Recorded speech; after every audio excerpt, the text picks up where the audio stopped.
Hi dancers, Jess here. Welcome back to the Whole Dancer YouTube channel. I'm thrilled that you're here, and today we're going to talk about common nutrition missteps among dancers. Now I'll preface this by saying these are not things to make yourself feel bad about or to beat yourself up for.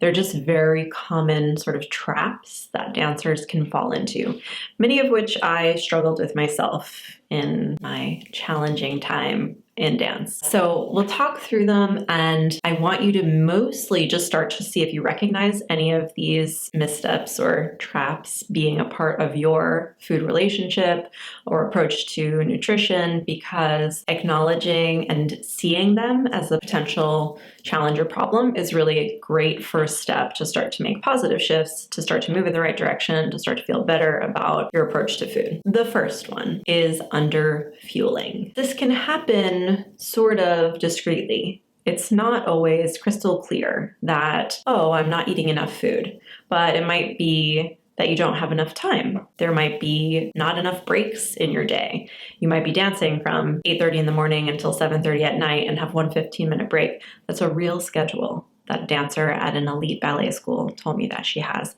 Every hour of that is filled up with dancing except for a 15-minute lunch break. So in that instance, if those dancers are under fueling, it makes a lot of sense because they have no time to appropriately fuel their bodies. So sometimes it's not even something that you have done to yourself, but just the nature of the environment that you're in has set it up so that it's very hard to get adequate fuel. Sometimes dancers fall into the trap of underfueling because they are comparing themselves to the other dancers around them. So that's something to notice too. Have you started to pay closer attention to what your friends eat or how much they eat? And have you tried to sort of adopt what they're doing or to conform and do what they're doing? You have to stay very in your own lane. You have to focus on yourself if you want to fuel adequately. Also, sometimes dancers get in the habit of skipping meals just intentionally in order to eat less. These are very significant things to notice. If you have begun to skip snacks, skip meals, not pack as much food, throw out more food, if these are things that you're doing and you have in your head that this is a benefit to your dancing, we have to start shifting that as quickly as possible. And that might look like speaking with a mental health therapist. Depending on where you're at, that might look like speaking with a health coach. That might just look like speaking to somebody who understands the pressures of dance and what impact that might be having on your approach to food. If you're not sure if you're underfueling, speak to somebody. Speak to a dietitian, speak to a nutritionist, speak to a health coach, speak to somebody who can easily tell you this does not sound like enough food. And, for me, in the first call that I have with a dancer in a coaching package, if they detail a few days of food, because that's one of the things that we do in the beginning, it is very obvious from the get-go if they're underfueling. And, obviously, if this is at clinical eating disorder level, I'm going to refer them out and you're going to get the help that you need to address that. If this is just a matter of, I don't know, I thought this was how much a dancer eats, it might just mean that you have to start adding things back in, prioritizing snacks, eating more frequently, bulking up your meals, but there are lots of ways to sort of course correct. But like I said, the first thing you have to do is ask yourself, do I think I'm underfueling? Are there signs or symptoms that I'm underfueling? Like lack of energy, lack of focus, things like that. Be really honest with yourself about what might be going on there. The next common misstep amongst dancers is to start to obsess over calories or macros. And this is easy to fall into because there are apps that you might put on your phone and you might be looking at the nutrition labels thinking that that's important or necessary.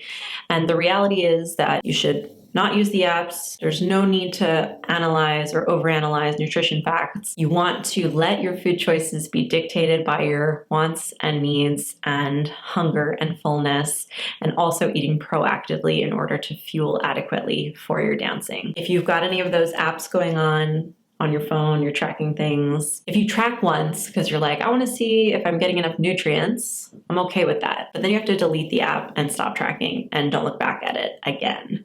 And if you track once and you're like, wow, that doesn't really seem like enough food, then please start eating more so that your body can perform at its peak so that you can feel your best and fuel your best dancing. The next one, which I mentioned in underfueling, but this can bleed into other things and can have other impact on your food choices, is being influenced too much by friends who might be under eating, or teachers who might be telling you should never be eating certain foods or focus on these foods or eat less of these things, and really letting that information sink in and impact your choices at all. I was going to say too much, but what your friends are eating and what your teachers are telling you you should or shouldn't eat, those things should have no impact on the choices you're making for yourself. One of my big goals in the work that I do is to empower you to make smart, beneficial, supportive choices for yourself, to block out all the noise and to tune into your own body and your own needs and give yourself love and nourishment and support through your food choices. So if you do notice you're being influenced by friends or your teachers are making nutrition related comments, but they have no actual nutrition training, then we do have to really block out that noise, focus back in on yourself, allow yourself to listen to what you want, what you need, what your body is asking for, and to give yourself consistent and adequate fuel. Most dancers would benefit from at least having 3 meals and a couple of snacks a day. If your meals have to be smaller because of the schedule of dancing that you have, then you might have to have more snacks or more frequent snacks. And sometimes you have to just look for ways to get in more calories, and that might not always be in what you would view as the most nutrient-dense form. And that's okay, because it really is most important that you're getting enough food in any form than underfueling, risking injury, and all of that. If you're comparing your food choices to those around you, let it go. And also, if any of this comparison is impacting your view of your body, or you're comparing your body to your friends based on the food that they eat, we have to start to let that go as well. Last one for these common nutrition missteps among dancers. When you focus too much on how you look instead of focusing on how you feel. And this is something that can be a challenging switch for us as dancers, because it's drilled into our brains that this is an aesthetic art form and you have to look a certain way, and this is how these pro ballerinas look, or this is how these pro dancers look, and you should look like them too if you want to succeed. When you focus on the external in that way, it is going to make creating a calm approach to food and improving body image feel nearly impossible. You're going to be so externally focused that to tune in and to feel what it feels like to be in your body, and to notice what feels good from a food perspective and a movement perspective, and to feel your strength and to feel how your muscles are working and supporting you, those things are going to feel nearly impossible if you focus on the exterior more than you focus on how you actually feel. This is what dancers tend to do. And I did this every step of the way in my dance journey. So I get it. This is not you alone. This is so many of us. But you say to yourself, when my body changes, I will feel better about my body. When my body changes, my body image will be better. And what really happens is your body may or may not change, but it's going to make you really obsess over the food.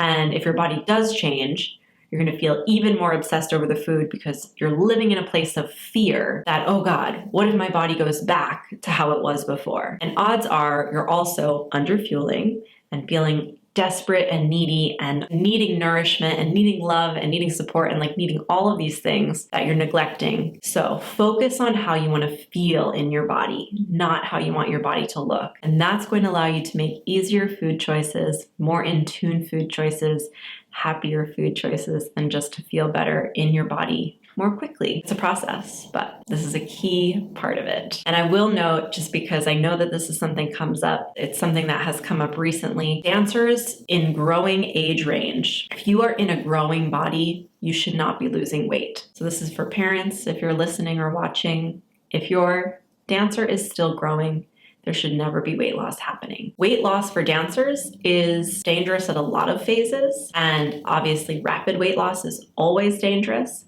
but your body needs the nourishment. You need to support yourself, and that's what the goal should always be, the overarching goal. So These are the common nutrition missteps. Keep in mind all of these things as you're approaching food and your body and making the goal to feel your best in your body and achieve personal balance for you. If you need more from me on this, feel free to reach out. You can always send me an email, jess@thewholedancer.com, or set up your complimentary coaching call and we can talk through whatever your challenges have been in these areas. All right, dancers, I'll catch you next time.